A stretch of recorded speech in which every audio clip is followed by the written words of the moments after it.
This intro is being filmed on the Lightphone 3 because it even shoots video.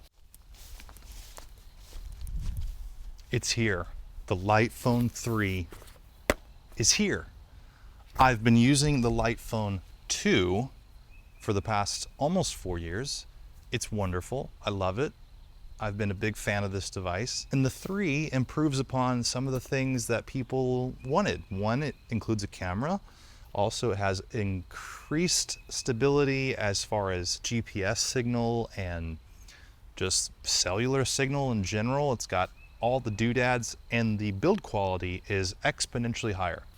Now, God only knows if I'm in focus because I have no clue what the video looks like, but that's okay. I'm using an onboard, or I'm using the a microphone on my chest here, obviously, because the camera's way too far away to capture my voice, but I think we're going to be happy with the quality of this. So stay tuned. Let's start off with an unboxing. Let's get into this device.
All right, now coming from the Lightphone 2, it's almost, it goes without saying basically, but the fact that I've used this phone for 4 years tells you right off the gate, like, I'm a freaking fan of this device and what it does and what it can do for people. So upgrading to the 3 was such a natural progression. The things that I like about this phone are the design are just beautiful. The build quality is fantastic. You've got a camera on it, which is a nice addition to have. Though it is chunkier and bigger, it's still much smaller than most smartphones, which is nice. And just the form factor is great. It's chunky. It kind of feels like a Game Boy or something in your hand. Like it doesn't feel like a Game Boy, but it feels like that size, like that form factor. So it's really interesting. I'm gonna throw up some camera samples of the photos and the videos so you can see what the quality of that looks like. I enjoy the camera. I think it's a nice addition. I do think some software things are to be had. I saw another YouTuber review the camera more in depth. He pointed out a couple things that I want to echo, and that is, one, it would be nice to have, you have the shutter button here on the side, which is nice, but it'd be great to have the ability to push a button on screen as well to take the photo, because sometimes you're just in that position where it's a little easier to hit that button because you're holding the phone like with, you're gripping it with your hand. So sometimes it's like, it's nice to be able just to tap the button. But the shutter is nice. It's very cool, especially if you have two hands. If you have two hands, it's all day using the shutter button is the way to go. But sometimes you don't have two hands. And in fact, I found when I'm taking a one-handed photo, it was easier to turn the phone upside down like this and grip the phone like this, and then still be able to take with the finger like that. So I just took your photo, by the way. Hopefully you like that.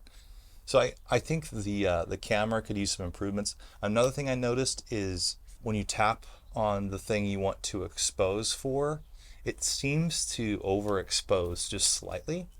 And I don't know if that's a design choice or if that's like a bug. You really want to like tap the area you're going to take a photo of and then tap the exposure button and then bring the exposure down just a little bit, or else you're going to have to just reckon with the fact that you might have some overexposed photos.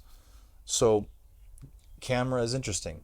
Also, no stabilization with the video, so you're gonna have some shaky footage. I did figure out a way to use like this little iPhone adapter thing and put the phone inside of that and put it onto a tripod, but it wasn't that great. So it'd be nice even too to see some sort of an adjustment piece like this that could easily hook onto a tripod. So that would be nice. And also I do like, I'll say this, being able to set this on a table like this. Like that's pretty cool. So there's something to be said about being able to just set an object down and film something. That's pretty cool. You probably noticed in the unboxing portion the quality of the packaging and just they think through everything. It's very thought out. Another couple of things that could be improved are software related things. And I don't know what it is about switching phones. Like I had a second light phone where I had to switch because the first one got broken, and there was some issues with the dashboard where like some of the contacts didn't sync over properly, and I basically just started over and imported my music again and imported my contacts again. And then I've had the same issue with this one. So it's kind of confusing in the dashboard how to like merge that stuff better. It's almost like it needs a button that's like remove my old phone so I can add my new one. That would be nice. So the other things about the software, and this has been echoed to death, but there's a fingerprint scanner on here which isn't working yet. They're still going to develop down the road. And there is a front-facing camera for video, and they've been saying that down the road they'd like to support some sort of a video calling feature. That'd be amazing, because even if the quality is not like FaceTime quality, it would be nice to be able to do a quick video call sometimes when you're on the flow. I don't know how they're gonna, that seems like a very difficult thing for them to develop for. And really, you should never buy something under the guise of hoping for a development to come along. You should really just buy it for what it can do today. And I'm happy with what it can do right now today. There's been a lot of videos about the autocorrect being a thing, and which is true. There's no autocorrect. Like it won't automatically change what you're typing, which I actually like, but it does if it has a misspelled word, it will underline it. And so you just can press and hold on that word, and it'll offer up correction. And so I haven't seen anyone talk about that in these videos. I don't know. So another thing too is on this light phone 2 is when you text on it, it puts it landscape. And I've gotten so used to that even I found myself yesterday when I was texting with this, is I would have to remember that it's a vertical messaging. So it's funny. It's like I was doing this. I was turning the phone to like text like this. So it's just funny how I had to get used to turning it, and now I'm having to get used to not turning it. But it'll come with time. So my first impressions is just that this phone is great. It's worth the money. I like the case on it. I'm going to leave it in the case because I don't trust myself not to drop and break this. It does have a screen protector on it as well. I mean, if you're an LP2 user, going to the 3 is a no-brainer. If you are a user out there that has never done a dumb phone or has never used the Light Phone 2, I honestly would recommend starting with something cheaper maybe and see if it fits into your lifestyle and see if it's something that you're willing to kind of venture further down. And if so, this is maybe the first step I would take after that. Like the Light Phone 2 is still a great device, and it's it's very it's it's not too much of an investment at $299, but it still kind of checks all the boxes of a minimal approach to things.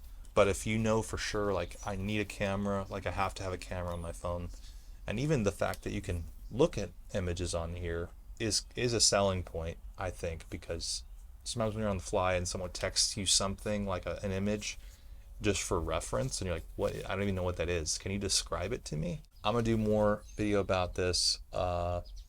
It's not for everybody. It's definitely for me. I'm a big fan, and I'm gonna make some more videos about. I'm gonna make some more videos about this. So stay tuned. Peace.